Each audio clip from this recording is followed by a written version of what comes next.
Hey, I'm Paige DeSorbo, and I'm always thinking about underwear. I'm Hannah Berner, and I'm also thinking about underwear, but I prefer full coverage. I like to call them my granny panties. Actually, I never think about underwear. That's the magic of Tommy John. Same. They're so light and so comfy, and if it's not comfortable, I'm not wearing it. And the bras, soft, supportive, and actually breathable. Yes, Lord knows the girls need to breathe. Also, I need my PJs to breathe and be buttery soft and stretchy enough for my dramatic tossing and turning at night. That's why I live in my Tommy John pajamas.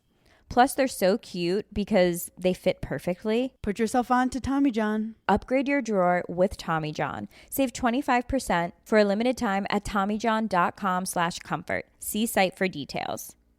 When you've got too many ideas and too little time, that's when you need Wix for your website.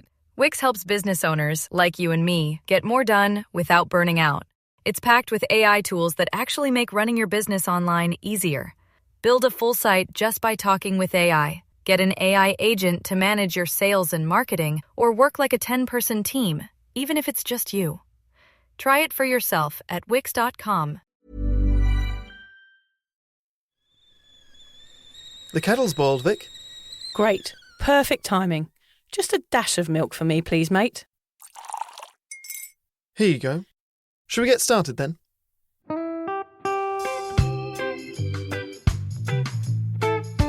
Have you ever woken up on a Sunday morning and said, I'm never drinking again, and then found yourself waving $50 at a barman by happy hour?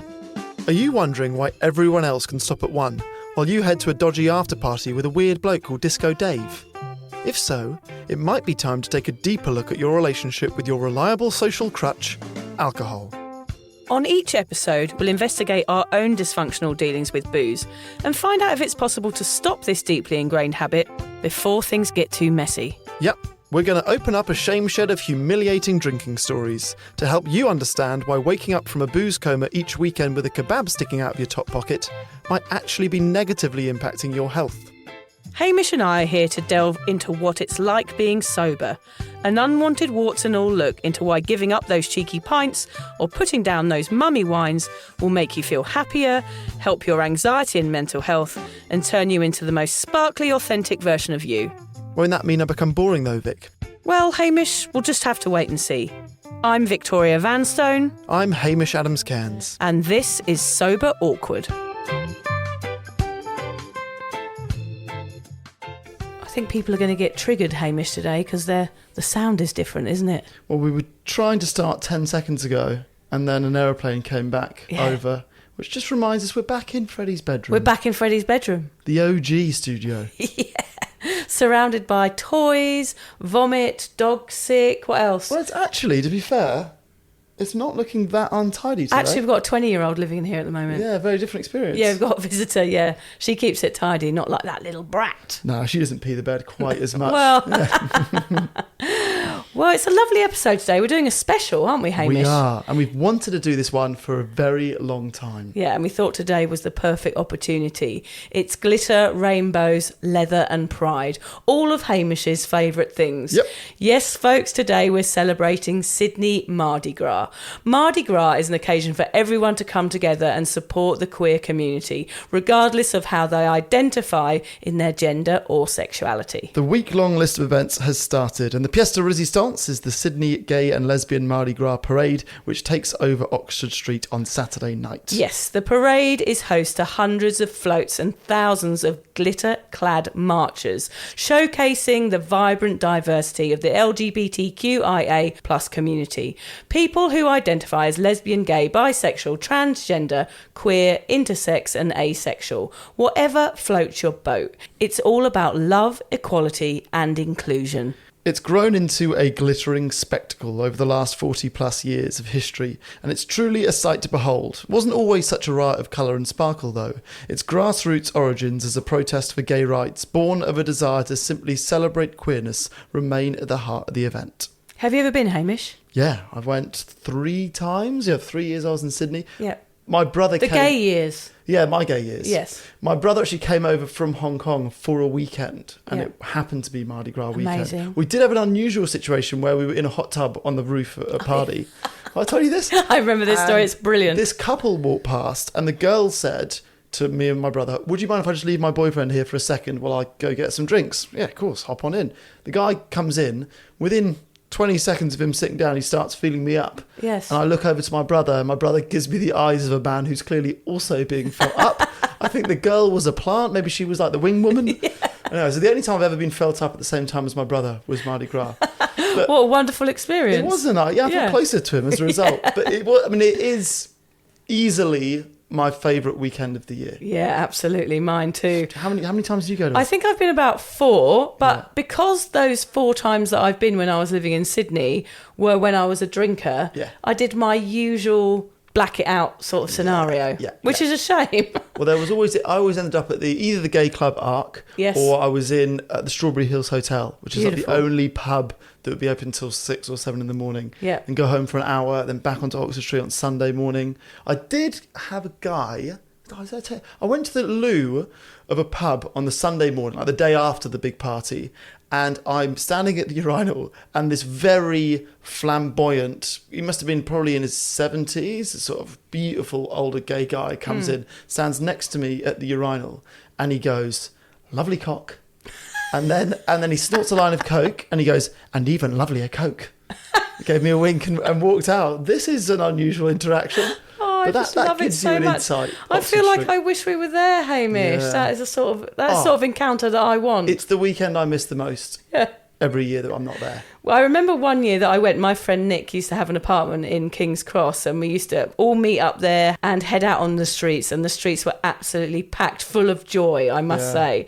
We went out, we had a brilliant night, and there was a point where I can't remember anything, and I remember the text the next day was Nick messaging me going, "Are you okay? Do you remember being in the club in Oxford Street where there's a massive bronze statue of a horse wearing a cowboy hat and climbing on its back and shouting yee-haw?" Oh, wow. He said, "I was dragged off by the bouncers and kicked out." I don't think many people get kicked out of pubs at Mardi Gras, do you? It's the one day they're sort of lenient, isn't it? You've done well to get kicked out. What a horrible person I am. I brought that craziness to the night. Some angry bouncer had to deal with me. Anyway, we think it's important today to have a chat about the use of alcohol in the gay community. This is an opportunity to discuss why alcohol use disorder is so prevalent and why coming out can lead to addiction issues. And we also have some top tips on how to approach this amazing event sober. We'll be having a chat later with the lovely Andrew Addie to find out his experience of coming out and turning to alcohol. But let's just get some insight and some stats first, Hamish. Yes, lovely stats. The LGBTQ plus community is strongly impacted by alcoholism for a number of reasons. One of the most important is the intense bigotry that they experience on a daily basis.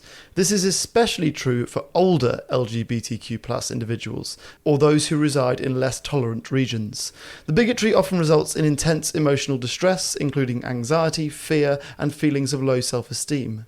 Many turn to alcohol as a way to self-medicate, at least temporarily.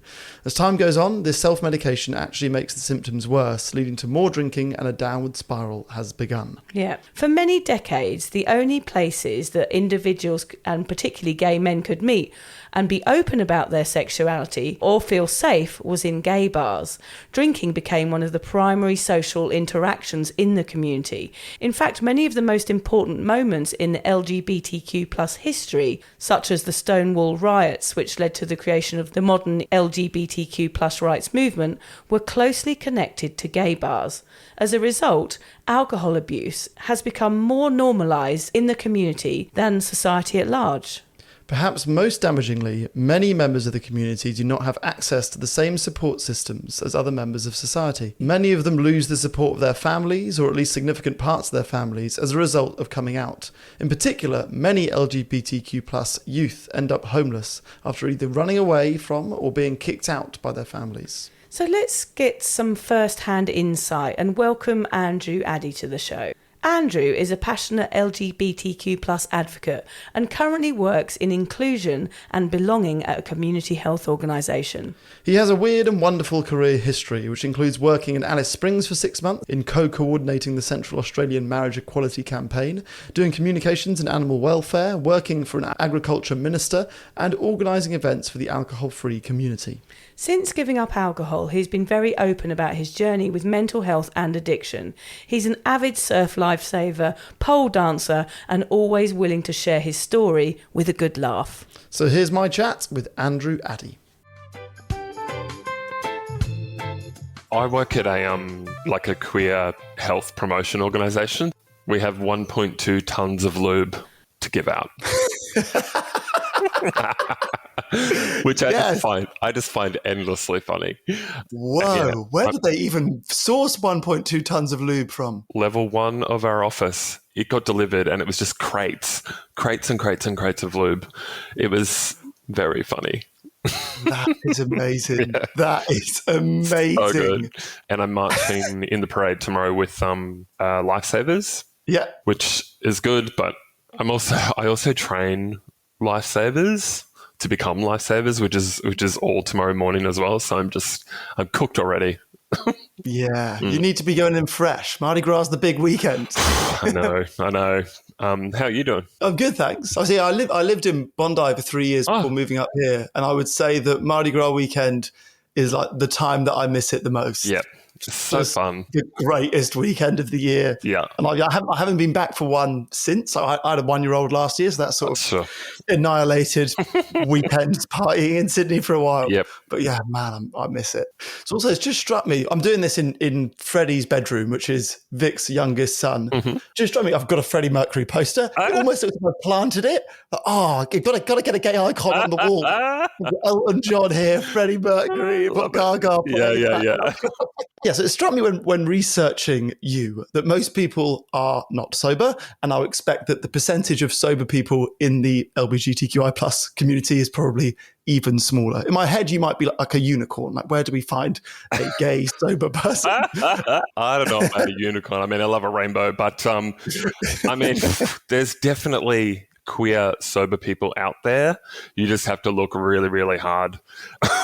I think there is sometimes I experience like a real loneliness in the community. You know, of course, Mardi Gras is happening right now. It's a big cause of celebration, but a lot of it revolves, completely around alcohol and drugs even. Yeah, so I do feel a little bit left out at times, but, I'm not shy and really punching out my space as a sober queer person. You've described your experiences as effectively having to come out twice. Once to break the news that you're gay, and then again to tell everyone that you're sober. Yeah. Before getting onto that first coming out story, I want to know what I need to understand about you and about your growing up in Cairns and in regional Queensland. That, maybe the first inclinations that in retrospect you could see, okay, maybe these were the dominoes that fell that led me to having an unhealthy relationship with alcohol. Oh, golly gosh, where do I start? Got a house of cards. I grew up in Cairns, regional city up in North Queensland.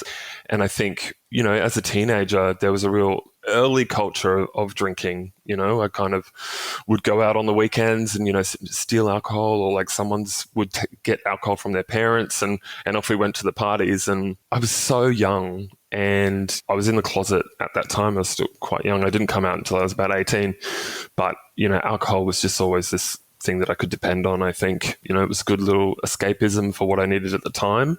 And, by the time I hit 18, I was just fully fledged, like binge drinking every weekend. And as I grew older, life is tough. A lot of things happened, and, I was just drinking out of control, towards the end of my drinking career, which I think I was 32. Gosh, it's almost been 5 years. I'm starting to forget how long I've been sober, which is a good thing, I guess. But I was drinking every night, and my life was just slipping away from me, really. Yeah, got out of control. And when you say got out of control, I know there were obviously some mental health issues, there was some trauma, and I guess anyone that experiences those and the infinite things that come in between those look at alcohol as like, this is the cure. This is what makes the voices quiet. This is what makes me feel numb. And you sort of probably know but refuse to admit that it's also causing you the issues. What did you see alcohol as? What was it helping with, at least in those early stages? Oh, golly gosh. I remember sitting in a counseling room with a psychologist, and this was so long ago. I think it was about 15 years ago. He said, you need to stop drinking. And I said, I can't. I need it to sleep. Yeah. And like the delulu of it all, I look back now and I'm just like, Jesus, and that was like 15 years ago. And now I look back and I'm like, oh dear, that was causing a lot of my problems. Yeah. So you've got the first coming out story. And I know that you said you were someone who you basically knew pretty early on, hey, I'm gay. Yep. And it took you until you mentioned you were 18 when you eventually came out. Who was it that you first came out to, and what was that like? Oh, so randomly, it was in Queensland, you finish school a year younger, 17, and, I turned 18 and I was living in a share house. And it was actually to my housemate randomly. I think she was a bit suspicious that there weren't young women attending the house. She just asked me point blank at the pub one night when we were wasted, lol. She said, are you gay? And I said, yes. And I wasn't upset. It was just such a huge relief. Like a lot of people that come out, I think it is a huge relief. And then, then it was sort of a really long process to, come out to a lot of people. And then that's kind of a little bit traumatizing, but also really empowering as well. Eventually it would become really empowering for me personally. But yeah, definitely alcohol was a big part of that situation as well. Yeah. I can see how it'd be easier to say if somebody asks you outright, like the impetus isn't on you to have to begin the conversation where I break the big news. It might be easier. And I've not spent much time in Cairns, but sort of living in Queensland now, certainly not as sort of queer friendly, or you're not seeing the amount of queer people that you are in a Sydney or Melbourne. Mm-hmm. Were you the only one? Were you completely ostracized, the only one in your group of friends, for example? I wouldn't say the only one. Queer people are absolutely everywhere, but it certainly felt like I was kind of felt like I was the first in my family. I've got a really large family, first in family, friendship groups, and a lot of people being like, yeah, duh, we know. But yeah, it did feel like I was entering new territory in the communities that I was in at the time, definitely. And there is this generalization and this stereotype that people in the LGBTQI community love to party. Yeah. And that is sort of, the impression that you get, you see a lot of parties, and gay clubs are the best clubs in Sydney. Mm-hmm. What does it feel like hearing that when you're in the community? I don't ever want to take away from the liberation and the really beautiful thing about queer community. And it's really good that we're really good at finding each other and looking after each other. And there's something really great in, we like to party. It's really fun, and we enjoy a really great sexual liberation as well. And I think that's a really positive thing, a part of the community. But of course, now that I'm sober, the headline is getting absolutely blotto. We're in the middle of Mardi Gras right now, and, people midweek drinking, like it's drinks.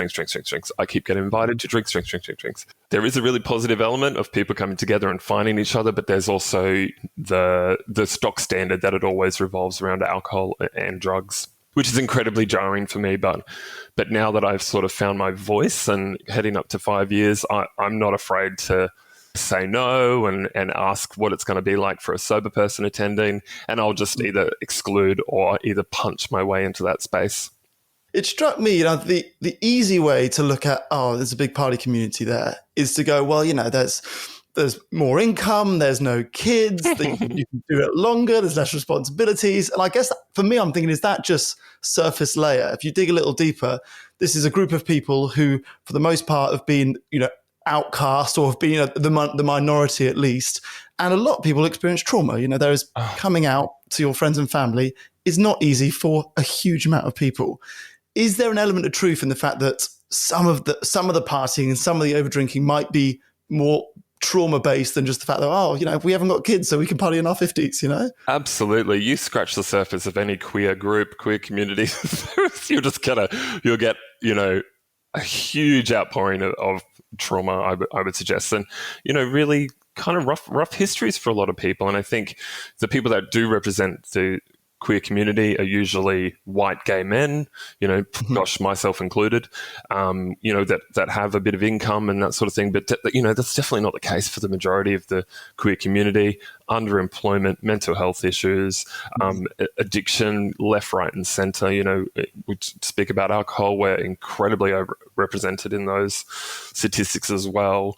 And whilst a lot of people, will see that kind of stereotype, and it's, I guess, a positive stereotype, party and sexual liberation, that sort of thing. But then there's also the alcohol that comes with. And then if that's affecting people that are, well off and, have employment and that sort of things, you've got to reflect about what it's like in the rest of the community where underemployment might be the case as well. I want to talk about self-worth for a second, because I know you've spoken about it in the past. You had this incredibly traumatic experience with a past partner of yours that led to PTSD and all sorts. You don't have to share anything you don't want to. But I know that with that experience, for example, there's this idea, well, I'm a heavy drinker and this is just the stuff that happens to heavy drinkers. And I got what I deserved, but, I don't need to report it because, I was just a boozer. And I think so many people who overdrink experience that. And then one of the beautiful things about becoming sober is you sort of slowly begin to fall back in love with yourself. Yeah. Being too woo-woo, but there's an element of that. Oh.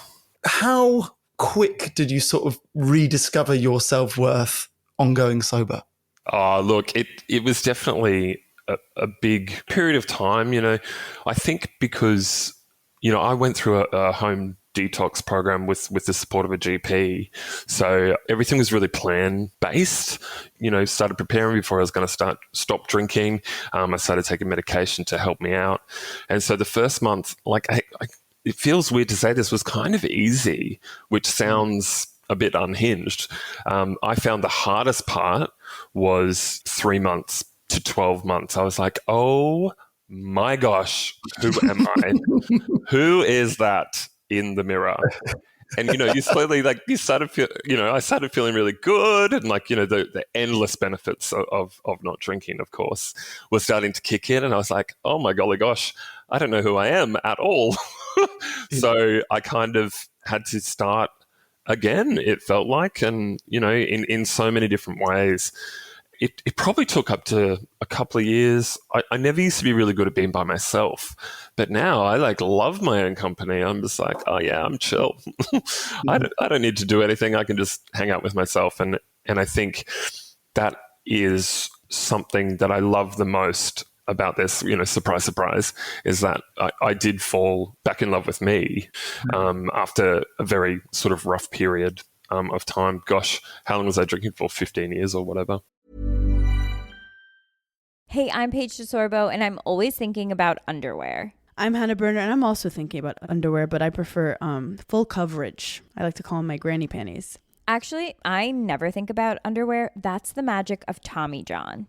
Same. They're so light and so comfy, and if it's not comfortable, I'm not wearing it. And the bras, soft, supportive, and actually breathable. Yes, Lord knows the girls need to breathe. Also, I need my PJs to breathe and be buttery soft and stretchy enough for my dramatic tossing and turning at night. That's why I live in my Tommy John pajamas.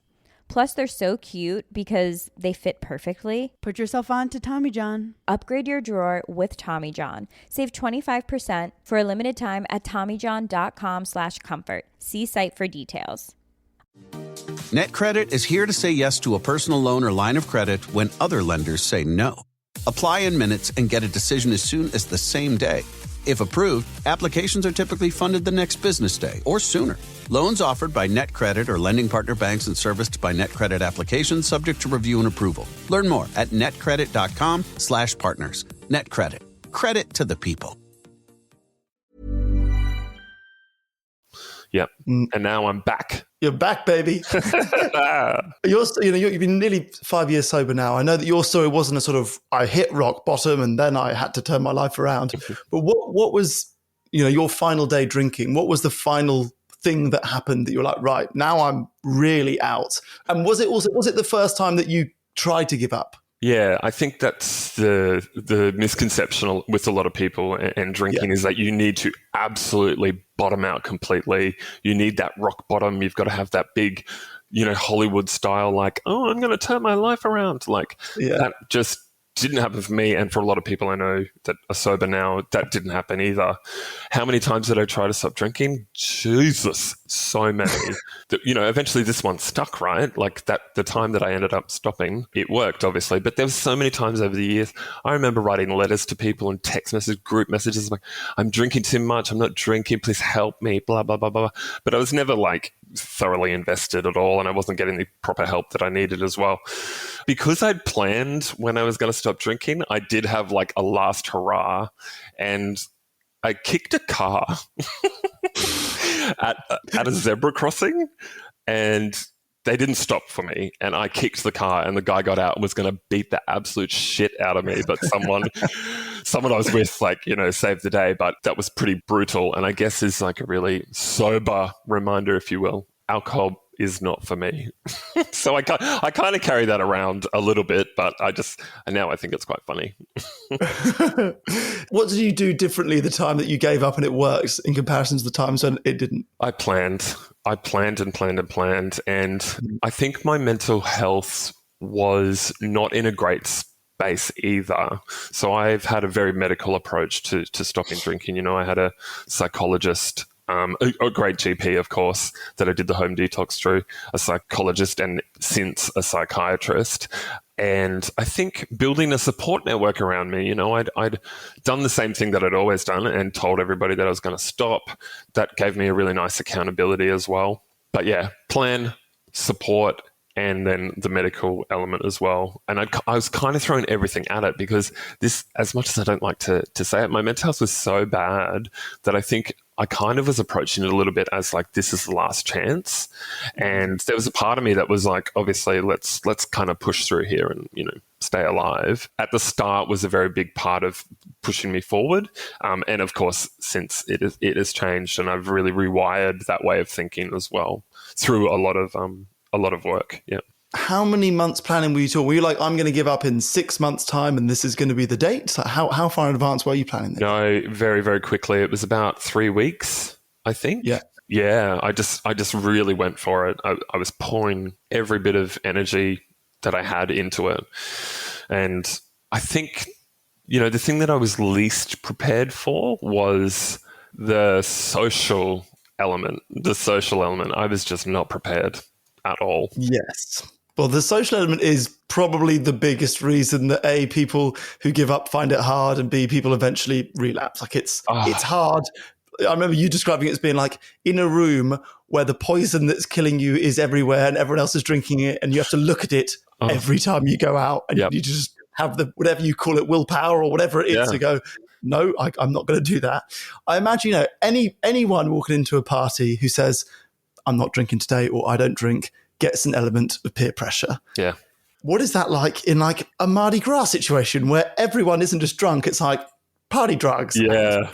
Extremes, is the peer pressure even more extreme in that environment? Well, it goes from a weird sort of spectrum where alcohol is all very like sort of judgy, and people will query you and quiz you why you're not drinking. And then it goes over into people that are high, like on like MDMA, and they are a dream. They are totally fine. They do not care if you're drinking or not. Just want a nice little cuddle. It's a very different vibe, So I'd say that kind of drug, fine. Cocaine, my only advice if you encounter someone on cocaine is just get away from them as quickly as possible. Just run at speed. Get out of there. Nothing good's going to happen. They're going to, it's like those questions that you get from drinkers on steroids, and, obviously there's a lot of projecting that comes in as well. And it's really hard when you stop and you put a flashlight, you put a spotlight onto people that still drink, and they feel sometimes, very defensive about that. And it's like, hey, this isn't about you, like calm down. And that's something that I had to sew into a lot of social things. Is like, oh, it's not about you. This is all about me. And kind of, I had to sometimes, I guess, come across a little bit selfish for my own, safety, I guess, which I found a really useful way is like, just be selfish, talk about yourself, talk about that, just to manage that spotlight that you're putting on people. And was the response from your friends generally positive? You said when you came out as gay, your friends were like, yeah, we know. You're like, I'm going to go sober. They're like, thank God we can see that this needs to happen, Yeah. Or did some people lose friends, friendships change, people are disappointed they lose their drinking partner. What was that sort of second coming out like for you? Yeah, it was so different.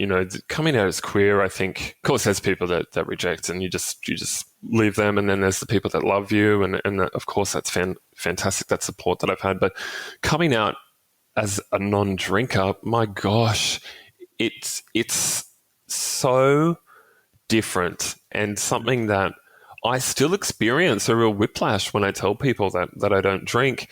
It's the normal stuff that you speak a lot about on the podcast, the looks, the questions. Is it just for a short period of time or blah, blah, blah, blah.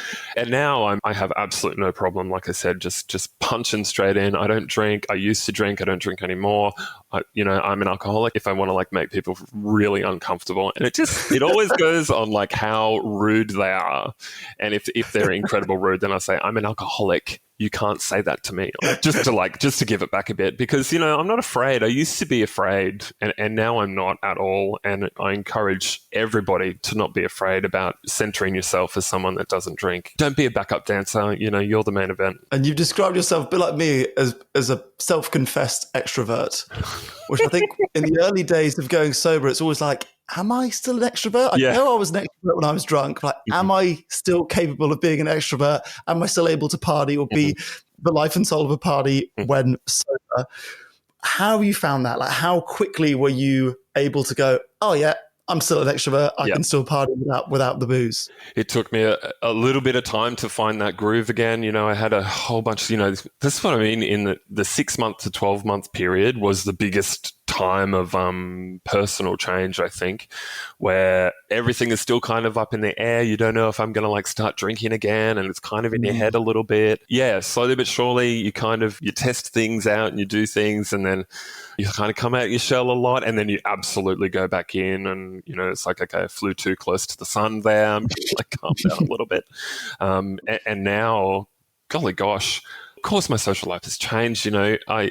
I get tired, I'm a morning person now. I wake up and I swim in the ocean every day.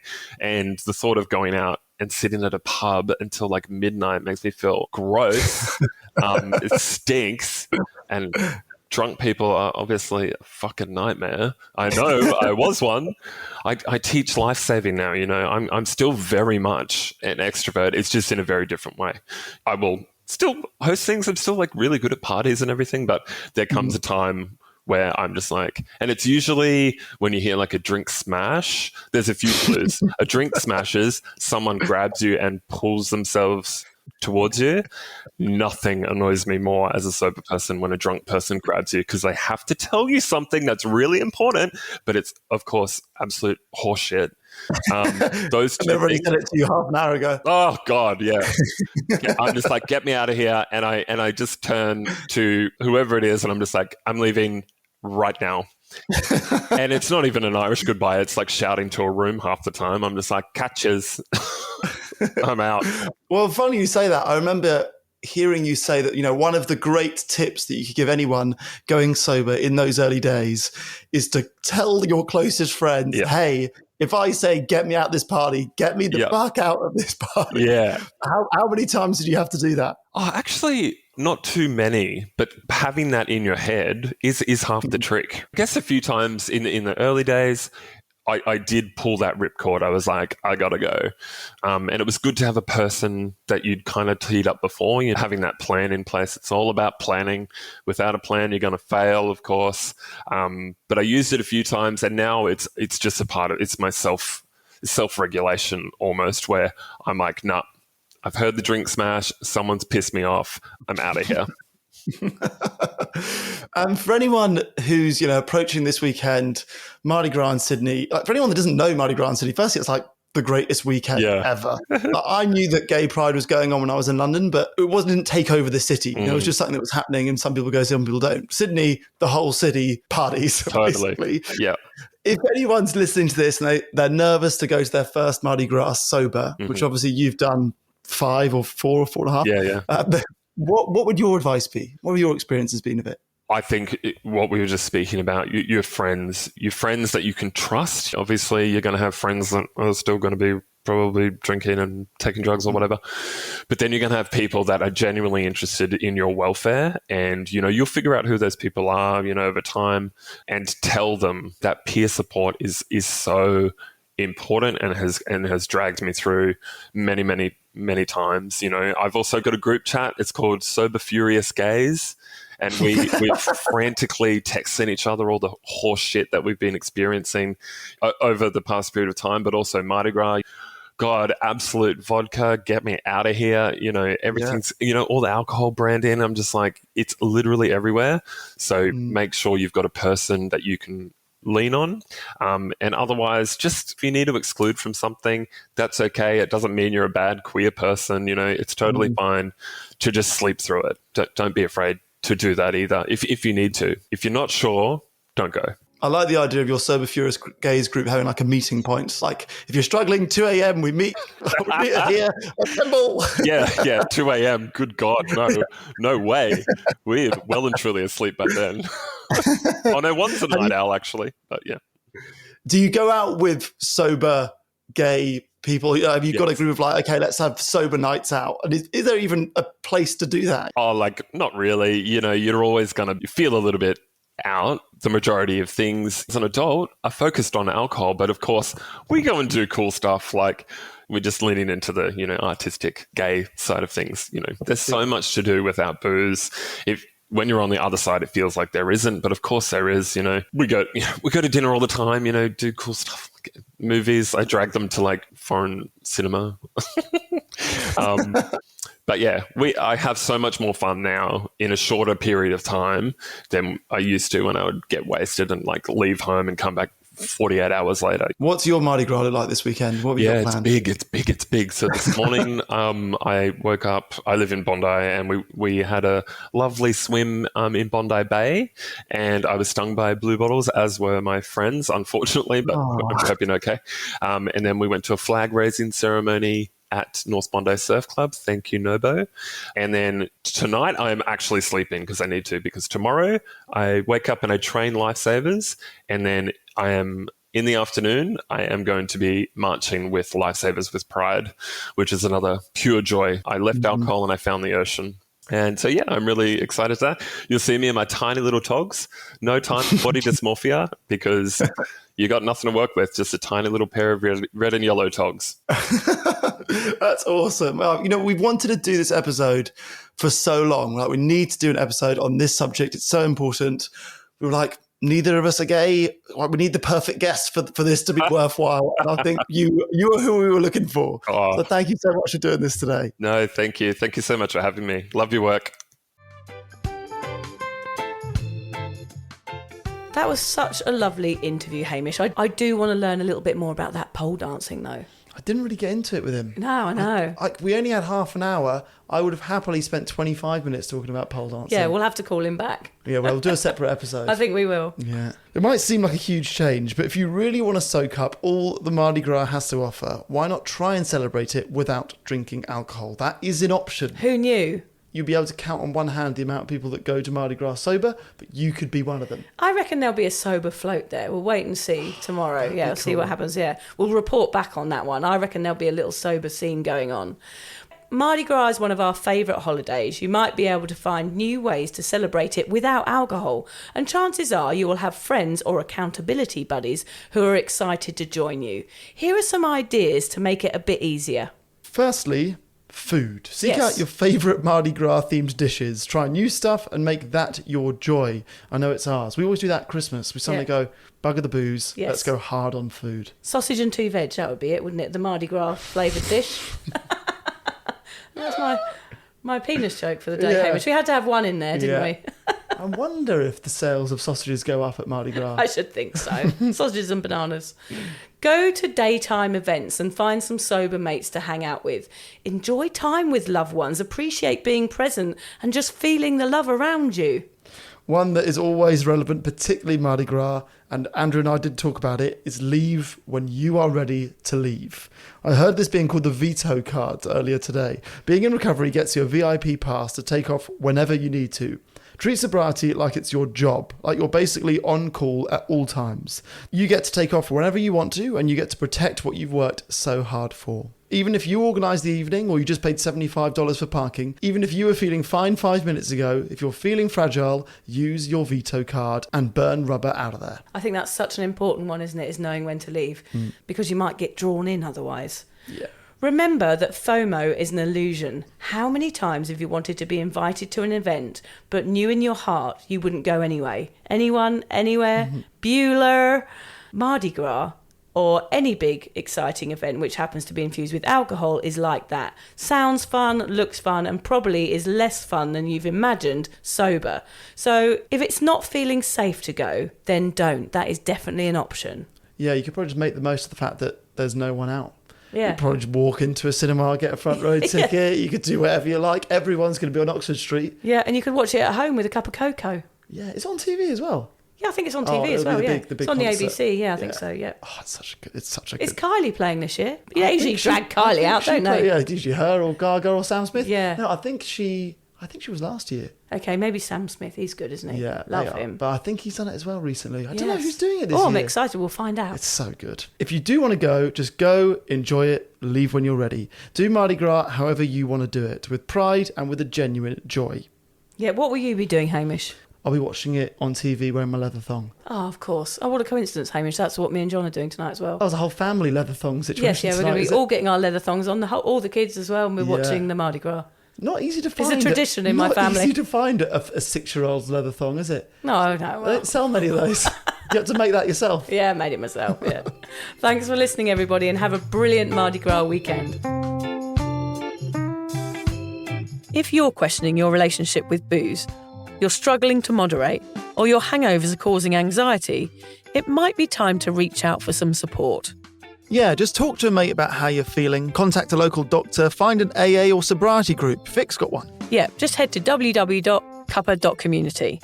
Remember, if you're questioning yourself, it might be time to seek support.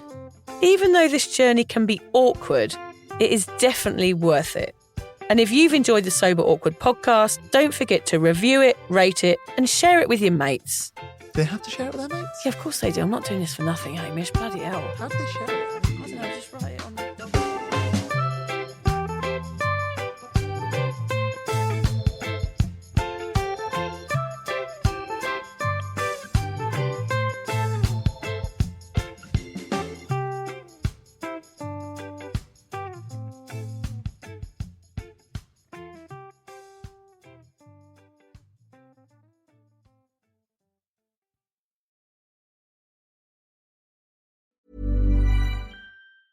Hey, I'm Paige DeSorbo, and I'm always thinking about underwear. I'm Hannah Berner, and I'm also thinking about underwear, but I prefer full coverage. I like to call them my granny panties. Actually, I never think about underwear. That's the magic of Tommy John. Same. They're so light and so comfy, and if it's not comfortable, I'm not wearing it. And the bras, soft, supportive, and actually breathable. Yes, Lord knows the girls need to breathe. Also, I need my PJs to breathe and be buttery soft and stretchy enough for my dramatic tossing and turning at night. That's why I live in my Tommy John pajamas. Plus, they're so cute because they fit perfectly. Put yourself on to Tommy John. Upgrade your drawer with Tommy John. Save 25% for a limited time at TommyJohn.com/comfort. See site for details. Holiday burnout is real. From delayed flights to unexpected guests and all the cooking and wrapping in between. That's why Coop Sleep Goods curated a gift guide, and everything is 25% off for a limited time. The guide is packed with award-winning pillows, best-selling super soft sheets, and cooling pillows for the hot sleepers in your life. Shop effortlessly this year by skipping the guesswork and wrapping a thoughtful gift they'll actually use every night. And don't forget, you deserve better sleep too, so go ahead, add an extra pillow or a sheet set for yourself. Everyone needs a good night's rest, so you can't go wrong with a gift from Coop. Visit CoopSleepGoods.com/comedy to get 25% off their gift guide picks. That's COOP sleepgoods.com/comedy. Acast powers the world's best podcasts. Here's a show that we recommend. On his first day back in the White House, Donald Trump signed a controversial executive order. stating that there are only 2 genders, male and female, and that those genders are tied to biological sex. This statement was simple and devastating, and it signaled that the gender backlash had reached a boiling point. I'm Julie Kohler, the host of White Picket Fence. This season, we're examining the many faces of this gender backlash, how it's showing up in our politics and culture. It's a scary time, but it's also a moment for imagination. What becomes possible when we imagine a better future? Subscribe to White Picket Fence wherever you listen to podcasts. Acast helps creators launch, grow, and monetize their podcasts everywhere. Acast.com.